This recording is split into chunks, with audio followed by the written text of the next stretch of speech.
it's time for the testimony. And I'm telling you, my guest is already live in studio. And I'll allow her to introduce herself. Yes, karibu sana. Thank you so much. Karibu sana. Asante sana. Yes, Spontaneous the poet. Hey, my friend, it's been a while. It's been a while. It's been what, 4 years? 4 years, yeah? And the last time I saw you, Yes. Hey, me honor to Gloria God. Because you're growing younger. I tell you, unasemanga ni God, alafu a bit of water, hot water. Alafu of course unakula Biblia kidogo hapa kule. Sometimes unalia, sometimes unacheka, lakini unajua God's grace is upon you and he got you, you know. I'm so glad.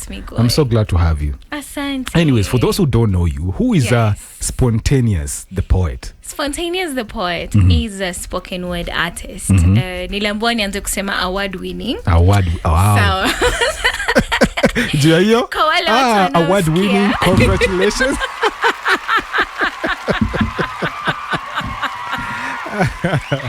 Asante sana. Congratulations.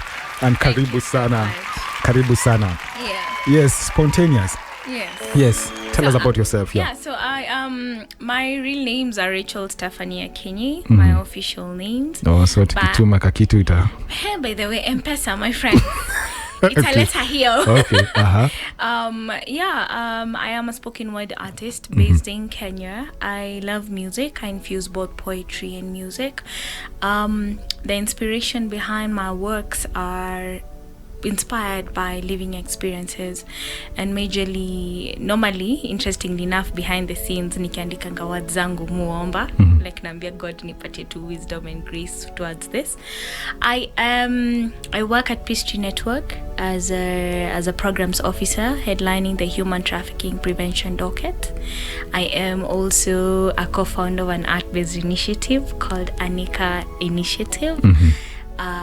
That focuses on the use of art for social change. What else am I? I'm a social media strategist. Nafanya kazi pale na kina Willy Oeba. I am so many things, my God. I'm an event planner. I think as we move along, I'm an influencer, a creative entrepreneur who's doing lots of stuff in the field as well. Karibu sana. 10 years. Just getting to know you, because I know for me, we have been friends for some time, but kuna watu wakujui, they don't know your story. And they really want to know your story. So Spontaneous, maybe if you start from the background, maybe where were you born and how were you raised up, and how many are you in your family? Yes. Kagiri amesema tunafungua chapter. Of course. I am the firstborn. I was born in Nairobi, I think, Pumwani Hospital. I'm a firstborn, and I have a stepbrother. A half brother. I have a half brother, and then I have a couple of stepsisters. Over the years, I have been introduced to them as of 2019.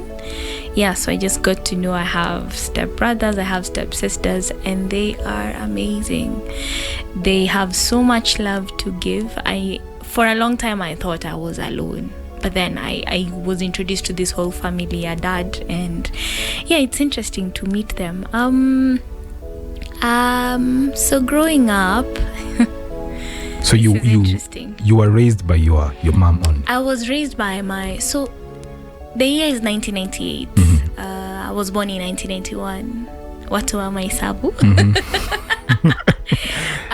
Throughout this period, I was living I was taken care of by my grandmom, and then while my mom was still in school, and then afterwards nikakuwa na, of course, mom na stepdad. I didn't know he was my stepdad at that time. He's late right now. In 1998, my family split, and so I was raised by my mom for the better part of it, and family from my mom's side. I'm so grateful because I had uncles and aunties who were like super supportive, you know. And it's funny because when I went to campus, nitakuwa nikienda hivi nikirudi, I remember when I went to campus, I was being told, my friend of mine was like, why do you talk about your uncles and aunties so much? I'm just like, because those are the people I know, and for her it was foreign, because the issue of relatives taking care of their own is not something she was very nini with. And I realized that's an issue for so many people. For me, it's very different. My relatives literally took care of me, literally. So part of my formative years, I was taking care of my aunt. I went to Nakel Primary School. That's where I... Nakeliko in which side? Nakeliko, hey, my friend. Kwanza ngoja kidogo, ilikuwa Kapsoya Primary. Kapsoya Primary is in Eldoret. Ah, nice. Yes, and then that's when I was living with my auntie after they split. And then later on, I came to Nairobi. So you're from the land of champions. I am. Technically. So nikaingia Nairobi, nikajikuta nimeenda shule mingi zenye naweza kumbuka. I got into Prime Junior, and then kidogo Prime Junior ikabidi nirudishe back to Nakel Primary. Niende sasa Nakel Primary. I remember Nakel sana because that was where I formed a bond with friends. That is where I feel like my primary years were more me adulting, because hapo ndo tulikuwa na mabeshte wenye wanauza madawa za kulevya ndo wa sustain livelihood. Msena sini watoi. So you also... I was... No. Okay. Mimi nilikuwa counselor. I already had a profession when I was a kid. I was the advisor. I was the counselor. But looking back, there's a lot of conversations around child labor. But then nakumbuka, sisi tuko tunafanya kazi. I had friends of mine who'd travel like 2 hours to just get to school. And looking back at the resilience, and then I get to high school, I was like, hey, ni kama mimi Primondi linifundisha kukua mkubwa, because now high school was super easy. Teenage pregnancies kwa wingi. I mentioned this a lot. It's in my formative years that I was bullied a lot. And funny enough, at some point in my life, I actually wanted to be a boy. Able to tell us about it. What really happened? Yo, you know how ukiwa mtoi and you're a lady, you're always doing everything in the house. Wewe ndo unaosha vyombo, wewe ndo unapika, wewe ndio, but then the boys walikuwa nakani kama they have a free life, like they don't have to. Hako na hizo pressure mingi ya kazi ya nyumbani na nini. And then it just felt cool to be a boy. Unaweza climb trees. And I really just wanted to prove that that was the younger me. What a boy can do, a girl can do too. I remember nikiwa mtoi tukicheza, insist tucheze game ya kutembea on charcoal, on hot charcoal. Just to prove a point, And we did it with the guys. The ladies were like, no. So we did it with the guys, and the guys waliacha pia. So I was just there saying, what a boy can do, a girl can do too. I didn't know. I was all advocacy life yangu ilianza at that point, So back to being bullied a lot. I think it's because I had also why I wanted to be a boy. I had so many male friends. I wasn't so good with my dame. And nilikuwa nabuliwa sana.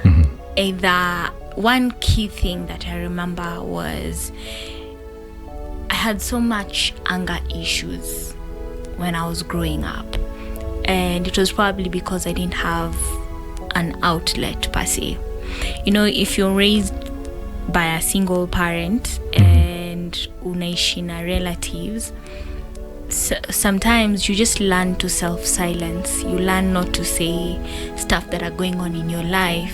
Sometimes you feel, even at the point where I was with my mom, sometimes it felt like I couldn't tell her everything because she was already having so much to deal with. So I'm being bullied, I go back home, I cry myself to slumber. My God, I actually have a poem yenye inaitwa Pillow Stories. Well, just go. Pillow was my friend, and I remember ilifika mahali I couldn't take it anymore. I think class 5 now. Was in a new school again. Looking back, I think I was being bullied because nilikuwa na trend. Joko nasema wewe msichana mwenye na wengingi sana. If only someone told me wenging was because maybe God purposed that I was going to be this spoken word artist, this journalist, and I needed to have the eloquency it deserves. Singesikia uchungu venye nilisikia nikamtoi. Now I look back, I just laugh at the whole situation. But I remember in class 5, it got really bad, and because I think also I played a role, anger issues, so I do not know how to like really contain myself when someone pisses me off. And since I couldn't talk, nilikuwa napigana. Lakini nilikuwa nachapwa. So this day, wakanivuta manywele, as in, it was just, and I remember putting down writing, and I remember telling God, I want to go back to where you are, you know. Like he struggle na go through ni mob, you know, winning to a lot of, my mom used to call it the spirit of rejection. I only got to know much later. So unaimagine ukenda home uweze ongea hapa say, because the last time I tried talking, my mom told me have the strength kupigana pia, ukipigwa pigana. And then I just understood growing up that she was also just teaching me to like just be a strong someone. But later on I found out that my mom was also a bully. So these stories are generational curses. I think I was the victim. You know, sometimes I think if I had the opportunity to talk to my mom today, I'd be like, no, see. But I think also it was nice to go through that situation, because then I learned the art of speaking out, you know. And I remember after I wrote that note, so it was like it was more like looking back, it was more like a suicide. It was a suicide note. It was a suicide note. So was it because of the bully only, or because of other things? It was, at that time in my life, the one struggle I had was bullying. Okay. One major struggle I had. But later on, of course, as we will progress, I will of course expound. But at that time, it was just you could feel alone. If kama si shule you are not haufitting. Ukikuja home pia hauko home pase, hauko na madhe na father, you know. So you're also a bit different. Sometimes you go, I know, I was telling my friend, it wasn't a big deal per se, because I really did have like a really dope uncles and aunties. But I wouldn't miss questions like, mbono wangiangi juu ya babako? Why do you just talk about your mama so much? Where's your father? You know. And hizo maswali ndogo ndogo, and also like just uko wezi fit in your lady friends, and the whole bullying thing was just on another level. So I remember writing that suicidal note. To date, muomba God sana nikumbuke udem ni nani, because yenda alikuja ka snatch hiyo karatasi kutoka kwa mkono yangu. Akakuja kaipeleka kwa class teacher. Class teacher akakama alikuwa Mr. Jean, I don't know what Mr. Jean told the pupils, but the bullying stopped. Wow. And for me, that was immense. Makiu, nikiwa class 2 before class 5, when I couldn't fit in, I remember when I was talking about Capsule Primary, there was a Mrs. Otieno. Yes. Mrs. Otieno introduced me to poetry. And me, I used to think I was going to be Mariah Carey. This poetry thing, I didn't think it was my thing.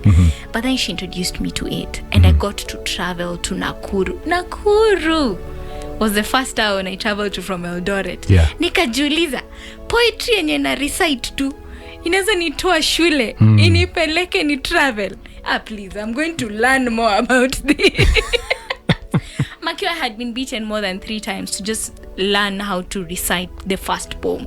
Na nilikuwa nimekata intentionally nikisema hapana, hii ni ya watu wanaishi fantasy world, mimi hapana. So thinking I can recite poetry and I can run away from school and from all the, I didn't realize I was running away from pressure, but I also realized I loved traveling a lot. So I was like, I'm going to work harder. And my auntie really played a role in like helping me out with the poetry journey. So now we fast forward to class 5 when I write this suicidal note. And I realized, hey, Kume can write something and people will listen. And for you, it was a suicide note. For me, it was a suicide note. A suicide note that is actually launched you into poetry. Writing. Into writing. Into...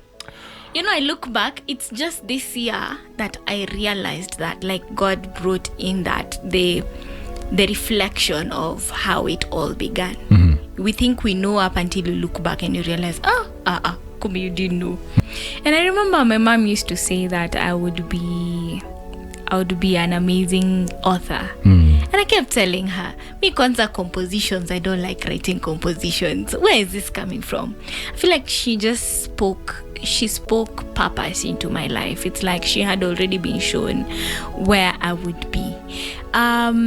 So there's things I haven't said, because the more we're talking, I'm just realizing. Yes. The suicide note. Q. This is what I'm finding out this year, that it was a suicide note. But remember the school I was telling you about, Nakel, and us laughing about me being an advisor and a counselor. I had a friend of mine who had tried to commit suicide more than 3 times.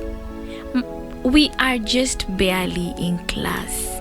Tuko 5. So, ni mbele, ni sawa. Tuko on the right track. In class 6, so I joined Nakel Primary. And then one of my close friends has been trying to commit suicide like more than 3 times. Anakula rat and rat. I go through. I didn't even realize. I wish I knew. I wish I know. I knew then what I know now. Because then I could have probably shared with him how I also just drafted this suicidal note. And I think as a kid, you don't even realize how bad it's bad until you grow up and you notice, child traumas are real. So I get into my formative years, and there's my aunt.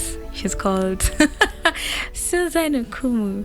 Yes, shout out to her for like just being the auntie who always believed in my gift and would push me to like recite this poetry and all that.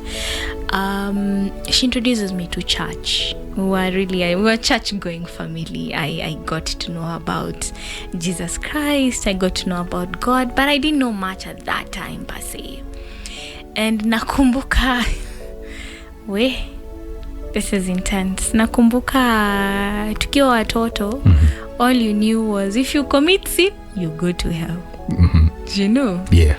So, and one of the sins was, of course, if you have sex before marriage, that's a sin. But growing older, we used to have this house help. So now when I'm with my mom, I think, who would force me to have sexual engagements with a neighbor.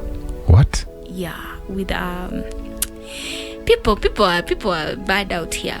So you can't charge this person for defilement because amekufa sulale na mtoto wa neighbor, and then anafunga mlango and then ana watch from the window. And I still remember when alikuwa ana smile and when you don't do it, like unatoka mtoto na unakuwa forced kufanya vitu zingine na una threateniwa utachapa, so unajipata, you know. So that's how I found myself in the Now let me ask, how old were you when this happened? Nilikuwa primo. Nilikuwa tu primo. I can't quite pinpoint. So this is your house help. This is our house help. Our house help. Actually, your house help is actually. I can't remember. That's the thing. And I always keep asking God, what are the other things that I don't remember in my childhood? Ni nini niliblock hivyo? Because kuna memories siwezi kumbuka. I remember my life vizuri from class 2. Before class 2 sikumbukangi vizuri nini ilikuwa inafanyika na life yangu. And I think this is that memory ya before. Yeah. And unajipata unaanza kuengage sexually.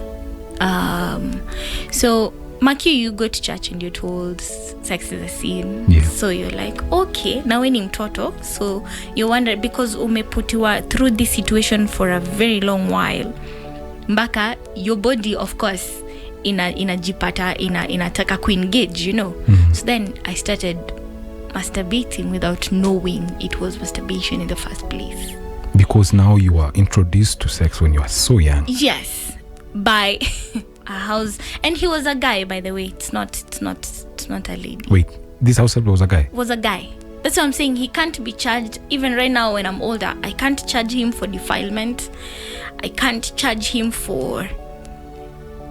I can try and charge him for manipulation, but how?